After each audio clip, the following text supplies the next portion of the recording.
Ya. Oke, ya, selamat ini apa ini ya? Recording ya. Oke. Selamat pagi semuanya. Ada yang sudah kenal saya? Adalah beberapa ya. Udah Ya, Bang, udah. siapa ini yang sudah ini? Nggak kelihatan pula wajahnya di sini ya. Oke, ada Kak. Ini sebenarnya Febri ya. Oh, nanti boleh kenalan ya deh ya. Mungkin cocok jadi AKTB saya sini. Ya.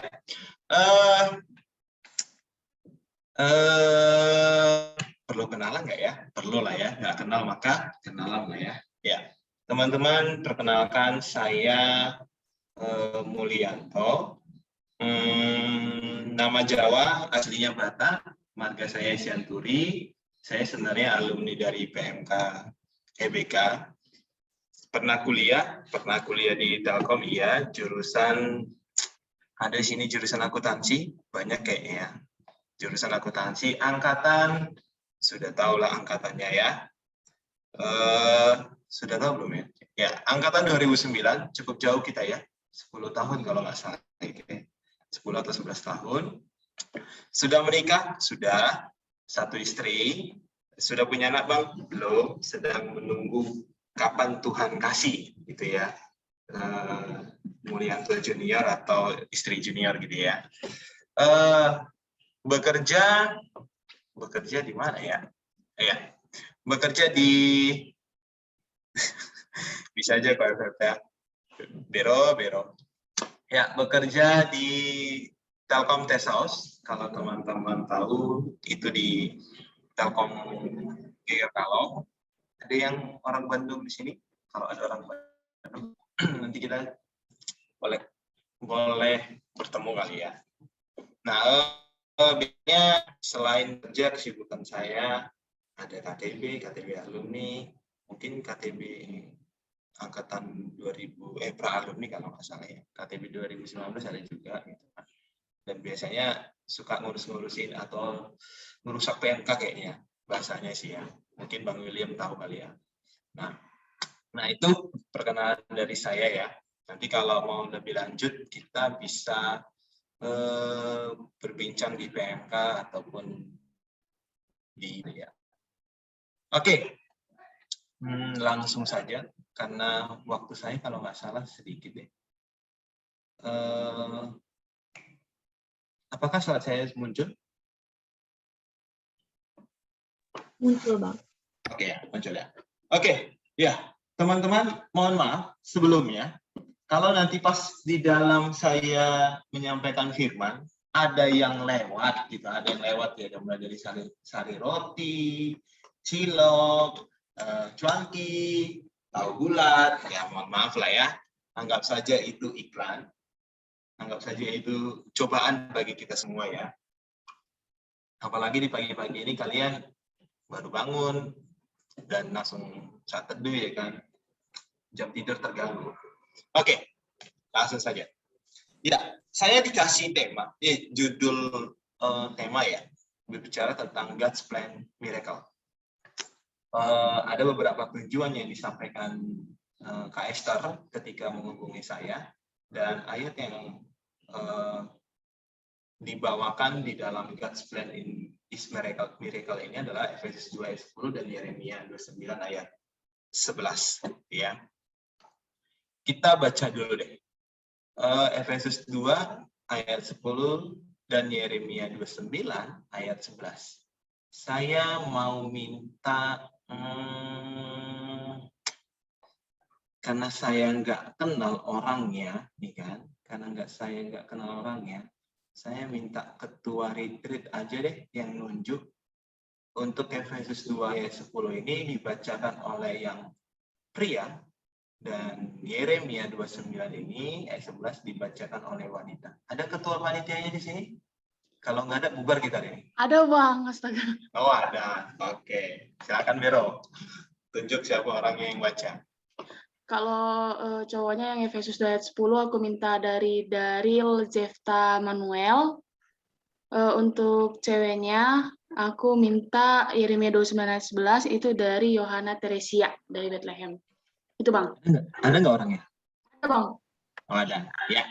Boleh, silakan dibaca yang dari Efesus 2:10 dulu, baru setelah itu Yeremia 29:11. Efesus 2 ayat 10. Karena kita ini buatan Allah, diciptakan dalam Kristus Yesus untuk melakukan pekerjaan baik yang dipersiapkan Allah sebelumnya. Ia mau supaya kita hidup di dalamnya.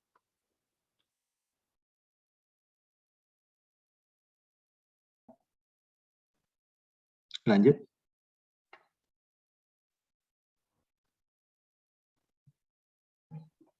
Yeremia 29 ayat 11. Sebab aku ini mengetahui rancangan-rancangan apa yang ada padaku mengenai kamu. Demikianlah firman Tuhan, yaitu rancangan damai sejahtera dan bukan rancangan kecelakaan, untuk memberikan kepadamu hari depan yang penuh harapan. Oke, ya. Terima kasih ya, Dek. Aduh, lupa lagi aku namanya. Maaf ya. Ya, saya kalau mau hafal nama itu butuh seminggu atau 2 minggu untuk bisa ingat nama orang. Oke, iya. Di Efesus 2 ayat 10 dan Yeremia 29 ayat 11 ada yang kita lihat namanya rancangan. Dan di dalam rancangan itu terdapat satu rencana. Tapi ini rencana Sang Pencipta kita terhadap apa yang Dia nyatakan, alasan atau tujuan kenapa kita dibentuk. Ya, berbicara tentang rencana adalah hasil proses perencanaan berupa daftar ketetapan tentang langkah atau tindakan pada masa depan menyangkut kegiatan apa, siapa pelaksananya, di mana, kapan jadwalnya, dan berapa sumber daya yang akan digunakan, serta berbagai keterangan mengenai tolak ukurnya dalam rangka mencapai hasil. Ya, ini nggak ada di Alkitab ya, ini hanya ada di KBBI gitu ya. Saya coba mencari tahunya dan beberapa hal yang hampir sama lah ya. Berarti dengan kata lain, rencana itu berisi tentang proses perencanaan atau proses tindakan apa yang akan dilakukan dengan siapa pelaksananya, di mana, kapan waktunya, dan bagaimana kita cara melakukannya gitu ya. Dan apa yang menjadi tolak ukurnya. Nah, rencana Allah adalah hasil proses perencanaan yang Allah rencanakan sebelumnya, yang di dalamnya terdapat ketetapan tentang tindakan yang Allah lakukan, yang menyangkut apa yang Ia kehendaki, kepada siapa Allah akan menyatakannya, dan kapan waktunya dan di mana tempatnya, serta bagaimana Allah menyatakan rencananya. Pahami dulu ya, ini rencana Allah. Gitu. Kadang-kadang kita selalu menuntut Allah bahwa apa tuh rencanamu, pengen dibukakan semuanya. Padahal dalam kenyataannya, Allah tidak membukakan semua seutuhnya rencana itu. Dia membukakannya pelan-pelan. Yang menjadi pertanyaannya mungkin kenapa ya Tuhan membukakannya hari demi hari? Kenapa enggak langsung gitu ya? Saya takutnya kalau Tuhan membukakan langsung semua rencananya, mungkin kita akan negosiasi kali ya. Mungkin kita akan protes. Tuhan, aku nggak mau seperti ini. Tuhan, aku maunya seperti ini. Makin membuat Tuhan bingung kali ya.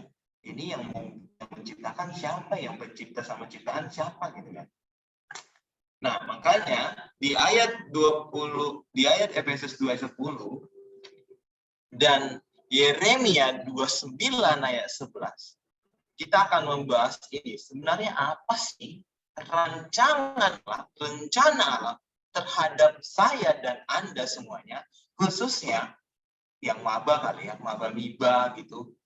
Apakah Masuk Telkom menjadi pilihan utama saya gitu? Apakah Masuk Telkom ini ada sukacita? Apakah Masuk Telkom ini ada damai sejahtera? Atau mungkin abang kakak kalian, apakah selama di Telkom ada rencana Tuhan? Atau apakah selama di Telkom ada damai sejahtera? Jangan-jangan banyak yang bilang, kayaknya salah masuk aku selama ini. Atau apakah jurusan yang saya ambil, yang saya terima, itu ada rancangan Allah? Kita mulai saja.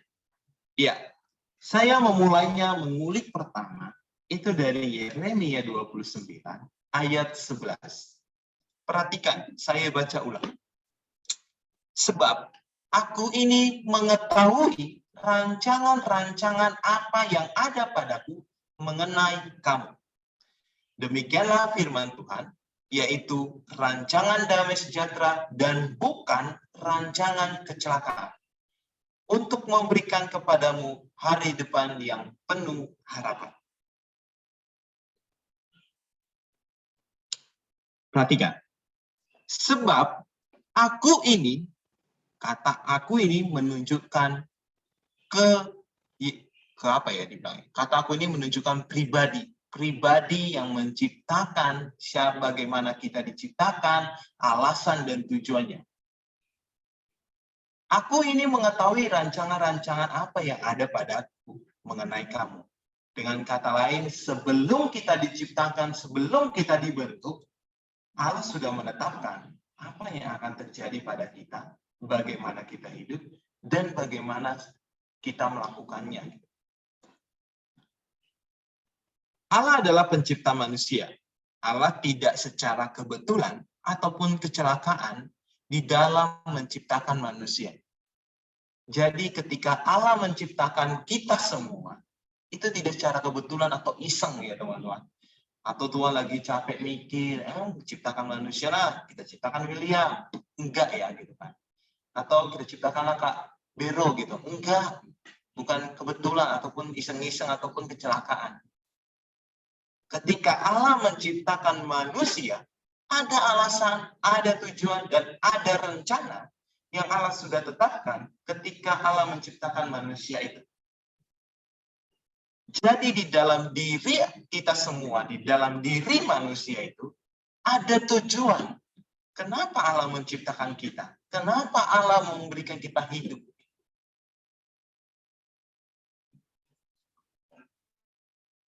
Karena manusia diciptakan dengan alasan dan tujuan dari Allah, maka manusia itu haruslah melakukan apa yang dikehendaki oleh Allah. Sangat jelas ya. Pencipta itu menciptakan sesuatu karena dia punya tujuan, alasan, dan punya rencana. Untuk apa sih ciptaanku ini, mau ngapain sih gitu. Makanya ketika kita sebagai ciptaan, haruslah kita menanyakan kepada Sang Pencipta kita, Tuhan maunya kepada diri apa? Tujuan Tuhan terhadap hidupku apa? Kita tidak bisa menanyakan tujuan, alasan kehidupan kita dimulai dari diri sendiri. Tidak bisa. Kenapa? Karena kita bukan menciptakan diri kita sendiri. Jadi dimulai harus menanyakan, Tuhan maunya apa?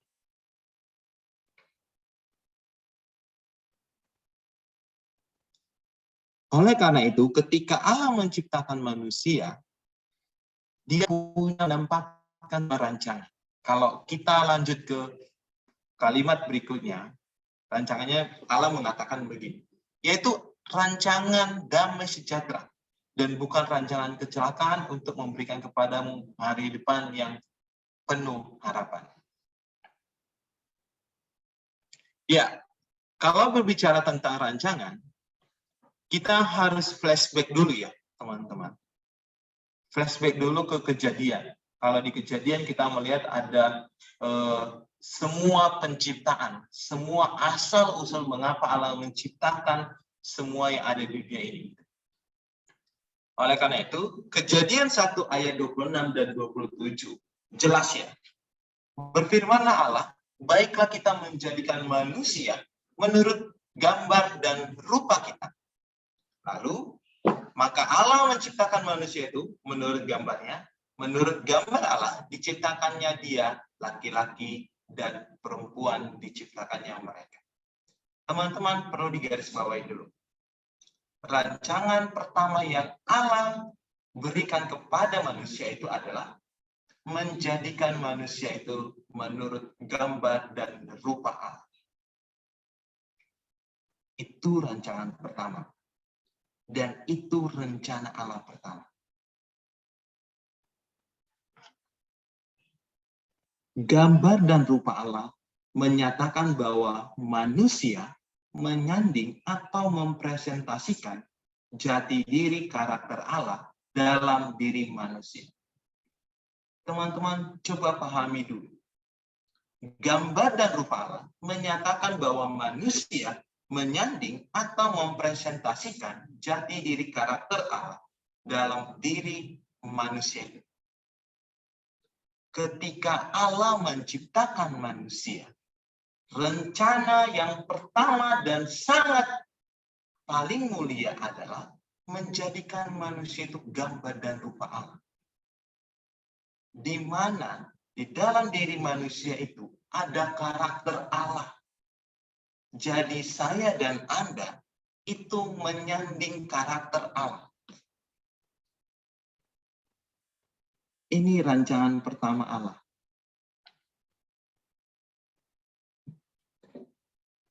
Bahkan ketika di dalam Kejadian 1 ayat 31, firman Tuhan mengatakan bahwa segala sesuatu yang diciptakan sungguh amat baik. Sungguh amat baik menunjukkan kepada kesempurnaan ciptanya. Dengan kata lain, Allah yang sempurna, Allah yang kudus, dan Allah yang penuh kasih tidak menciptakan manusia dengan rancangan kecelakaan dan tidak menciptakan manusia itu dengan kebetulan. Ketika Allah menciptakan Anda, ketika Allah menciptakan kita semua, itu sangat sempurna. Itu baik, teman-teman. Kenapa baik? Karena ketika Allah menyatakan bahwa manusia itu diciptakan menurut gambar dan rupa Allah, berarti dengan kata lain, Allah itu memberikan damai sejahtera rancangan yang terbaik. Tidak mungkin Allah yang sempurna, Allah yang kudus, Allah yang penuh kasih itu memberikan rancangan terburuk kepada kita semua. Kalau Allah memberikan yang terburuk kepada kita semua, maka Allah tidaklah sempurna. Maka Allah tidak penuh dengan kasih. Maka Allah tidak kudus. Karena kita menyanding gambar dan rupa Allah, maka Allah memberikan rancangan yang sempurna. Maka Allah menciptakan dengan baik.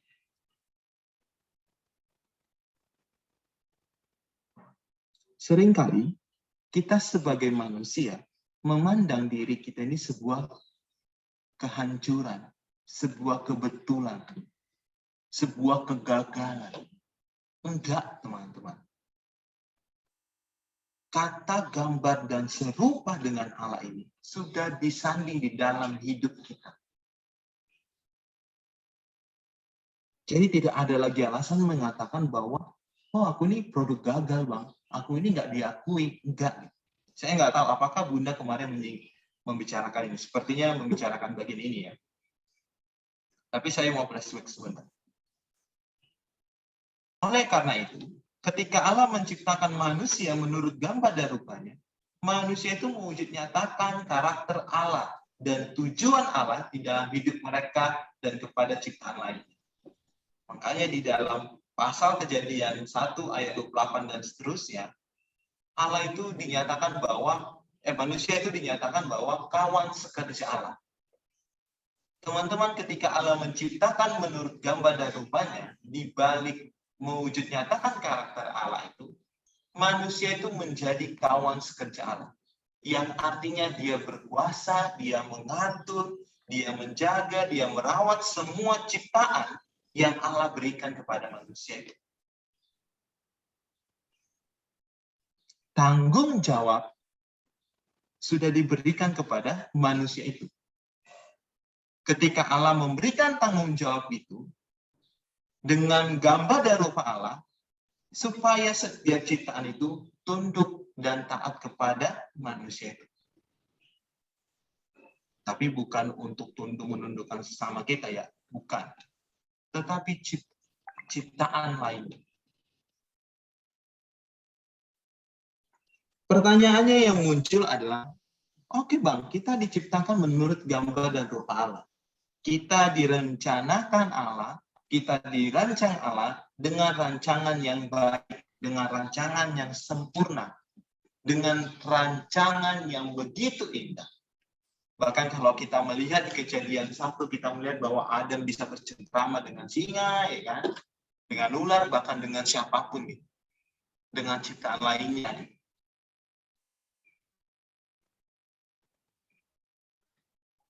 Pertanyaannya adalah, Mengapa manusia yang diciptakan Allah tidak hidup di dalam rancangan Allah?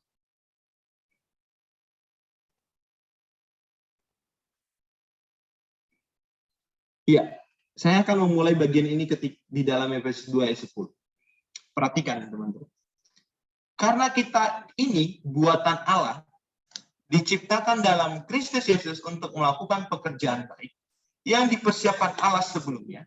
Ia mau supaya kita hidup di dalamnya untuk melakukan pekerjaan baik.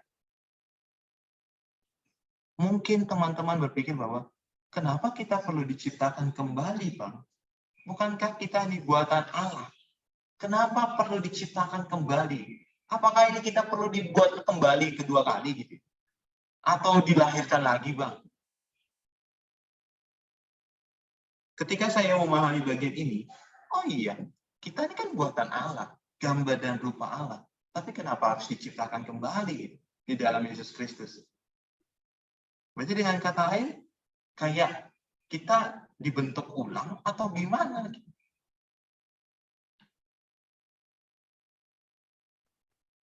Iya, Allah membentuk manusia, di dalamnya sudah ada rancangan Allah.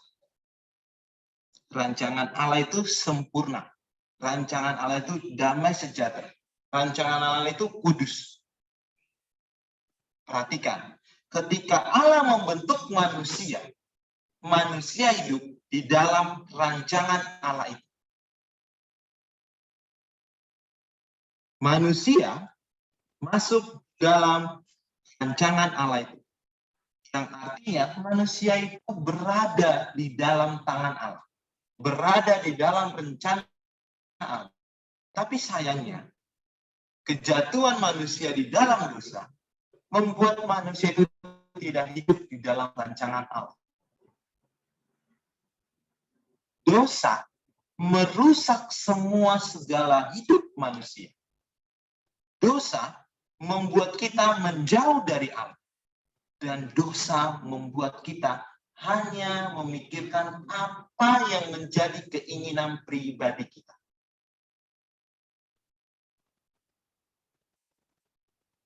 Sehingga ketika Allah menyatakan rancangannya kepada kita, kita seakan-akan tidak bawa itu. Kita sering menegosiasi, kita sering memprotes kepada Allah tentang rancangan Allah itu. Dengan kata lain, manusia itu tidak mau diatur oleh Allah.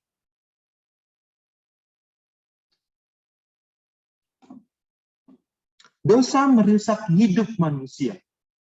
Kejatuhan manusia ke dalam dosa merusak gambar dan rupa Allah dalam diri manusia. Sehingga membuat manusia menjauh dari Allah.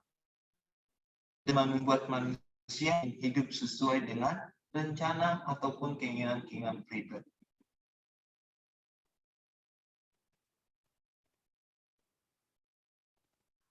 Itulah yang membuat kenapa manusia tidak hidup di dalam rancangan Allah. Itulah kenapa manusia sering memprotes kalau sesuatu yang terjadi dalam hidupnya tidak sesuai dengan keinginannya. Bukan ini Tuhan yang kuharapkan, kok kayak gini sih Tuhan. Terus kalau ada sesuatu yang terjadi, semua disalahkan Tuhan. Gara-gara Tuhan nih, nyuruh aku masuk Telkom gitu ya kan. Gara-gara Tuhan nih, bla bla bla bla bla bla, semua keluar.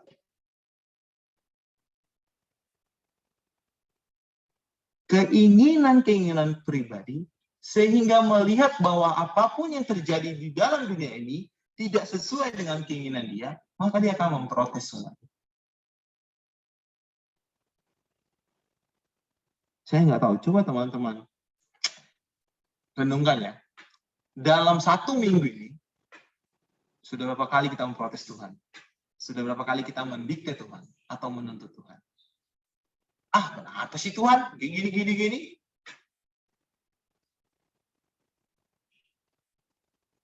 Dosa memang menghancurkan, merusak kehidupan manusia.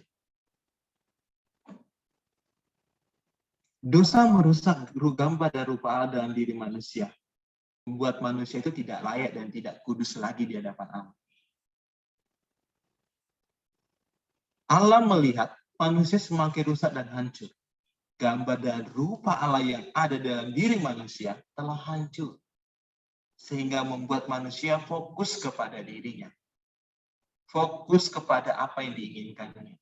Apa yang ingin dicapai, yang tolak ukurnya apa yang dunia inginkan, dan membuat manusia tidak hidup di dalam rancangan Allah.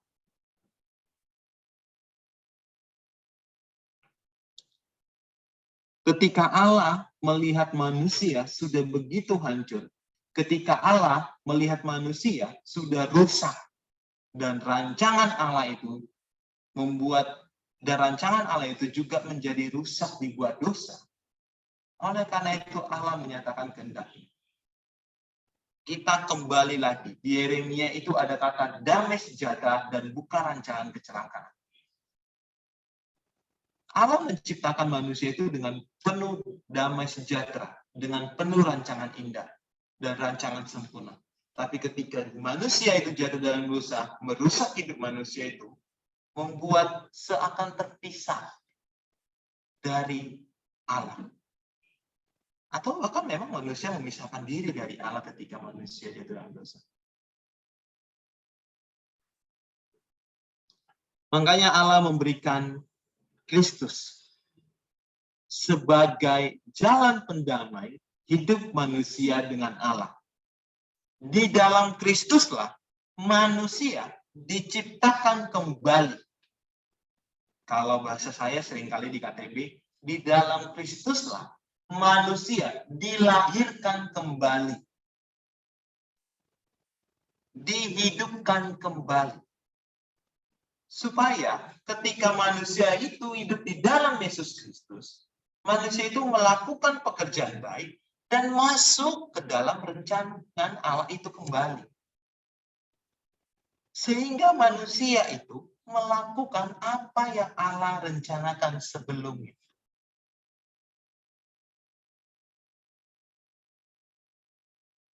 Nanti saya akan jelaskan kenapa di dalam Yesus Kristus itu kita dihidupkan kembali. Kenapa di dalam Yesus Kristus itu kita memperoleh masuk ke dalam rancangan Allah itu lagi. Nih, diciptakan dalam Yesus Kristus Yesus untuk melakukan pekerjaan baik yang dipersiapkan Allah sebelumnya. Efesus 4 ayat 24 mengatakan begini. Dan mengenakan manusia baru yang telah diciptakan menurut kehendak Allah di dalam kebenaran dan kekudusan yang sesungguhnya. Bahkan di Titus 2 ayat 14 yang telah menyerahkan dirinya bagi kita untuk membebaskan kita dari segala kejahatan, untuk menguduskan bagi dirinya suatu umat kepunyaannya sendiri yang rajin berbuat baik. Teman-teman, kenapa kita perlu diciptakan di dalam Yesus Kristus? Apa yang akan terjadi ketika kita hidup di dalam Yesus Kristus? Rancangan keselamatan ini sudah ada di dalam rencana Allah. Dan Yesus Kristus sebagai penyelamat manusia, sebagai orang yang menebus, pribadi yang menebus kita, itu sudah Tuhan rancangkan, sudah Allah rancangkan. Allah tidak mau manusia begitu hancur di dalam dosa. Sehingga dia memberikan Kristus kepada kita, supaya kita diciptakan kembali, supaya kita hidup di dalam rancangan Allah itu. Skenario yang Tuhan berikan untuk menyelamatkan umatnya dan menikmati keselamatan yang daripadanya sudah dia rancangkan. Supaya gambar dan rupa Allah itu kembali ke dalam jati diri manusia. Manusia itu harus diselamatkan. Manusia itu harus ditebus. Dengan keselamatan yang daripada Allah, manusia itu hidup kembali di dalam gambar dan rupa Allah. Di dalam Yesus Kristuslah Rancangan keselamatan itu dinyatakan dengan jelas. Bahwa Allah sangat ingin manusia itu menjadi wakil sekerja Allah.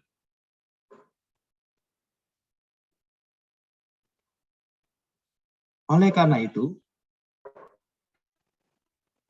di dalam Yesus Kristus, gambar dan rupa Allah yang disanding manusia dipulihkan kembali.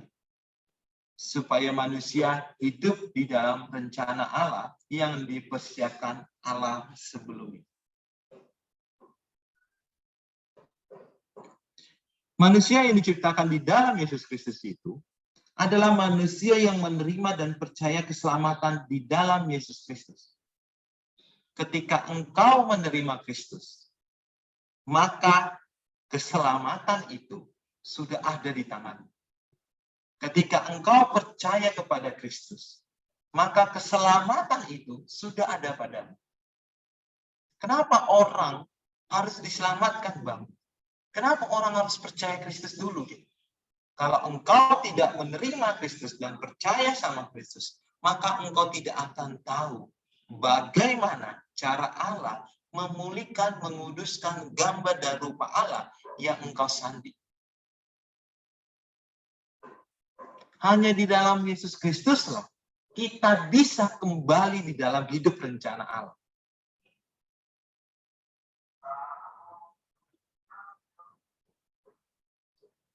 Tidak ada yang bisa kita lakukan di luar Kristus.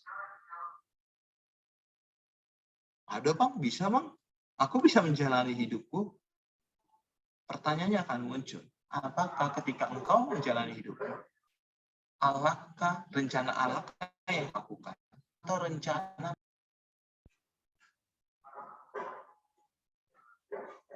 Ketika kita menerima Kristus, maka kita menyerahkan diri kepada Allah dan menjadi hamba kebenaran.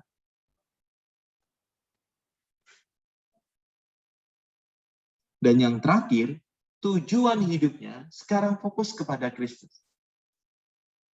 Ini adalah manusia yang diciptakan di dalam Kristus.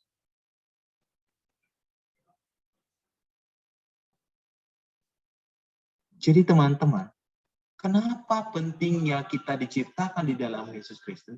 Supaya kita dikuduskan, dilayakkan di hadapan Allah, sehingga kita bisa kembali hidup di dalam rancangan Allah itu.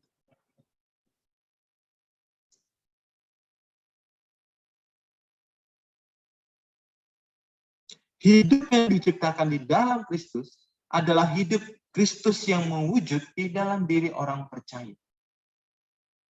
Kita sudah hancur karena dosa. Ketika kita percaya di dalam Kristus Yesus, menerima keselamatan itu, maka yang dilihat Allah itu adalah Kristusnya. Kristus di dalam diri kita. Sehingga ketika Allah melihat itu, rancangan Allah itu dinyatakan, dan kita mengenal rancangan Allah itu kembali di dalam Yesus Kristus.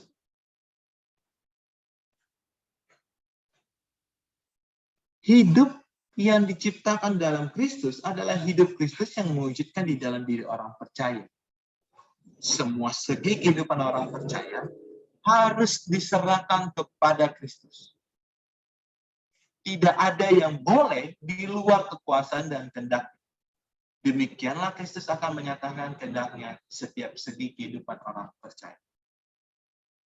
Seringkali kita mengatakan bahwa di luar Kristus saya bisa kok. Dan ada orang banyak manusia mengatakan bahwa saya nggak butuh Kristus. Teman-teman ingat, kita itu ciptaan. Alasan tujuan mengapa Allah menciptakan kita, itu semua hanya ada di dalam Allah. Kalau kau mau tahu alasan rancangannya, kau harus hidup di dalam Kristus. Kalau kau mau tahu kenapa Allah menciptakan kita menurut gambar dan rupanya, kau harus hidup di dalam Kristus. hidupmu bukanlah milikmu, tapi hidupmu itu adalah milik Allah. Hidup kita semua menyanding gambar dan rupa Allah. Dengan kata lain, kita harus melakukan apa yang Allah kehendaki. Gambaran besar dari rencana Allah dalam hidup kita adalah menjadi serupa dan segambar dengan Allah. Akan tetapi kejatuhan manusia di dalam dosa membuat gambar dan rupa Allah dalam diri manusia menjadi rusak dan tidak bisa dipulihkan oleh manusia. Di dalam Yesus Kristus, gambar dan rupa Allah itu dipulihkan supaya manusia hidup di dalam rencana Allah itu. Rencana Allah itu adalah menjadi segambar dan serupa dengan Allah.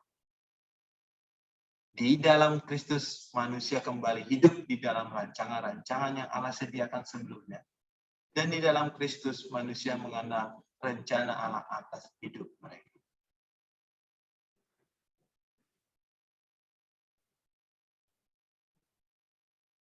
Teman-teman, setiap manusia diciptakan menurut gambar dan rupa Allah.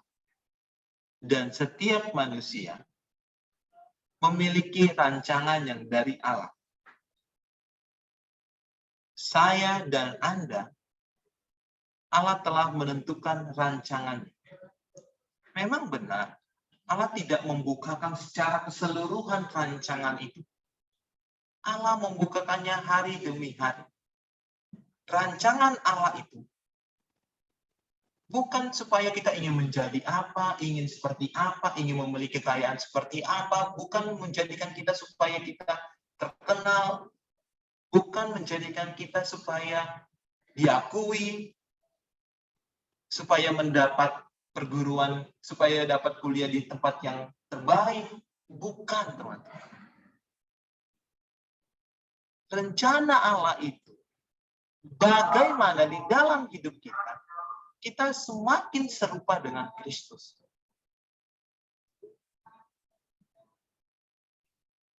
Rencana Allah itu bukan berbicara apa yang kita dapat, apa yang ingin kita miliki, apa yang ingin kita kejar.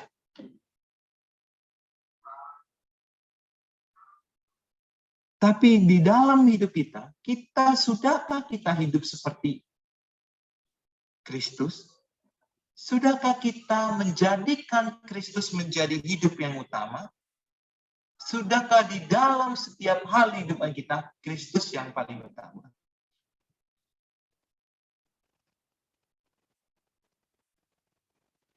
Kalau engkau melihat hidupmu berdasarkan keinginan-keinginanmu, maka engkau tidak akan bisa melihat rencana Allah di dalam hidup.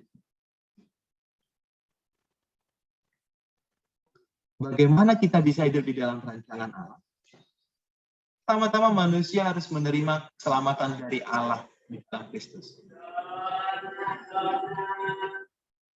Efesus 2 ayat 10 tadi sudah saya jelaskan bahwa pertama-tama kita harus menerima keselamatan itu. Kalau engkau tidak menerima keselamatan itu, maka engkau tidak akan bisa mengenal bagaimana rencana Allah. Maka engkau akan tetap hidup di dalam kehancuran itu. Hanya di dalam Kristuslah kita dipulihkan, kita diselamatkan, kita hidup kembali di dalam rancangan Allah itu.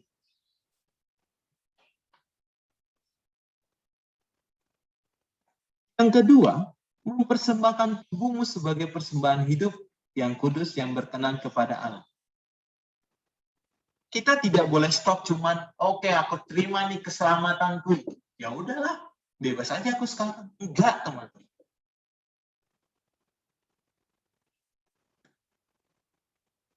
Di Roma 6 ayat 12-13 dengan jelas mengatakan, persembahkanlah tubuhmu sebagai persembahan yang hidup. Itulah ibadahmu. Ketika kau mau hidup di dalam rancangan Allah, jangan mengkotak-kotakkan. Oh, ini khusus untuk Tuhan. Kalau ini khusus untukku. Oh, kalau aku ingin mengejar keinginanku, itu bagianku. Tuhan nggak usah dilibatkan.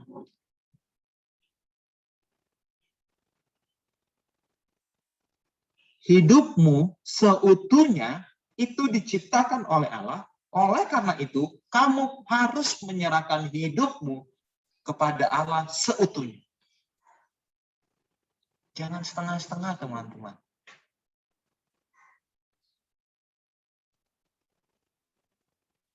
Yang ketiga, hiduplah di dalam relasi dengan Allah. Ketika manusia itu menerima keselamatan yang daripada Kristus, maka dia hidup di dalam Kristus.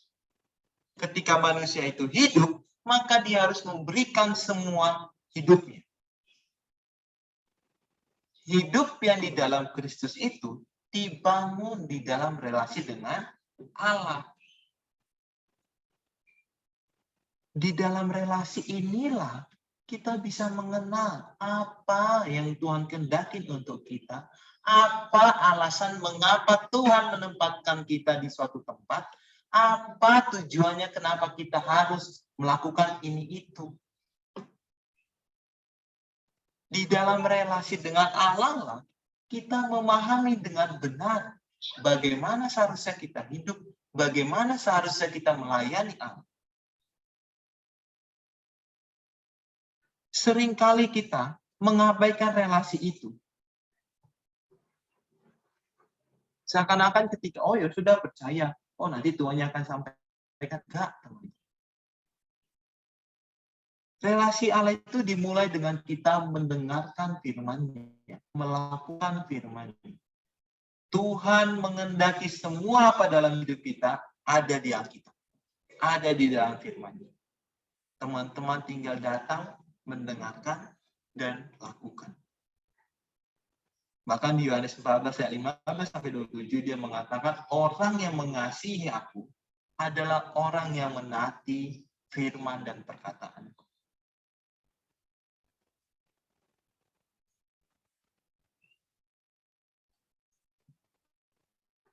Oleh karena itu, rencana Allah dalam hidup saya dan Anda adalah memulihkan kembali gambar dan rupa Allah dalam diri kita melalui Yesus Kristus. Sehingga kita menjalani hidup sesuai dengan tujuan yang Allah kehendaki dalam hidup kita. Teman-teman, mungkin kalian sedang bertanya, Tuhan kenapa aku berada di Gakom? Tuhan kenapa aku tidak berada di universitas yang terkenal? Apa yang kalian sedang memikirkan? Ini bukan pilihan pertamaku. Hidupmu bukan berdasarkan apa yang menjadi keinginan.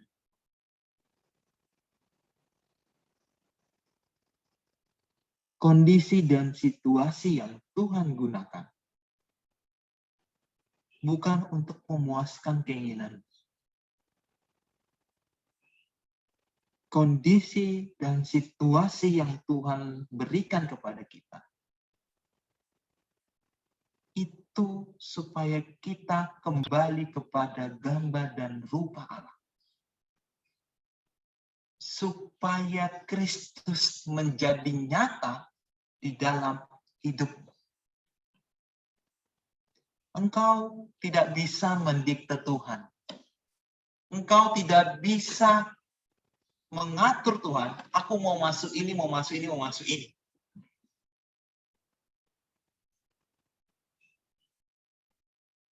Ketika engkau ditempatkan Tuhan di Telkom, dan ketika engkau ditempatkan Tuhan dimanapun, tujuan pertamamu adalah gambar dan rupa Allah itu menjadi nyata. Karakter Allah itu terwujud di dalam hidup. Engkau melakukan segalanya untuk Tuhan, bukan untuk dirimu, bukan untuk manusia, bukan untuk kepuasan sosial.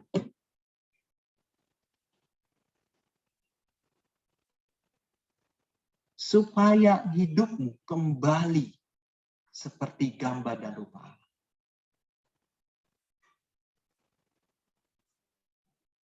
Di Telkom atau tidak, ini hanya sebagai alat.